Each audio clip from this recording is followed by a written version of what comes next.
દેવભૂમિ દ્વારકામાં petrol pump સંચાલકની ગંભીર બેદરકારી સામે આવી છે। ટેન્કની સાફ સફાઈ કર્યા બાદ જ્વલનશીલ કચરો રોડ પર જ ઠાલવી દીધો।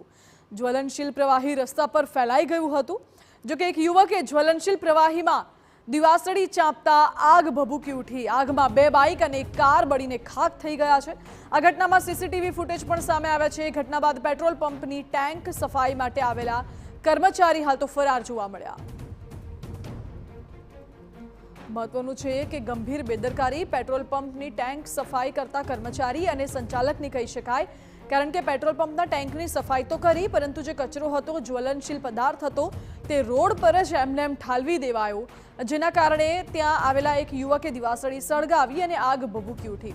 જો કે આગ લાગતા અફરાતફરી તો સર્જાઈ હતી। યુવક જીવ બચાવીને ભાગ્યો, પરંતુ ત્યાં નજીકમાં રહેલું બાઇક અને એક કાર બળીને ખાખ થઈ ગઈ છે। વાહનોને નુકસાન થયું છે। ખંભાળિયામાં રાજકોટ જેવી અગ્નિકાંડ ઘટના છે તે યાદ અપાવે તેવી ઘટના ખંભાળિયામાં ઘટી છે।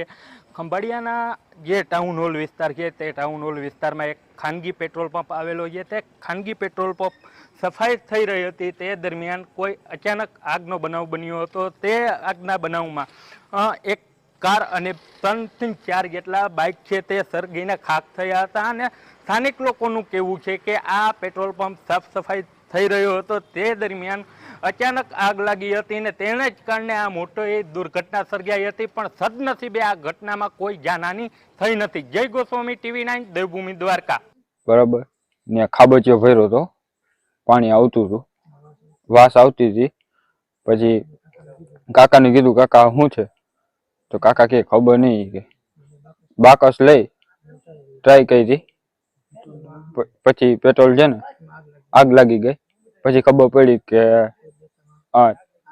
આગ વિતરણ થઈ ગઈ બધામાં। પછી કાકાને કીધું, કાકા હવે તમે ગાડીઓ બધું લીધું તો ખબર પડી પેટ્રોલ પંપ બાજુમાં છે, બરાબર, ટાંકો સાફ કરતા હતા, એનું પેટ્રોલ આવતું હતું। પછી મને ખબર નથી કે આવું થશે।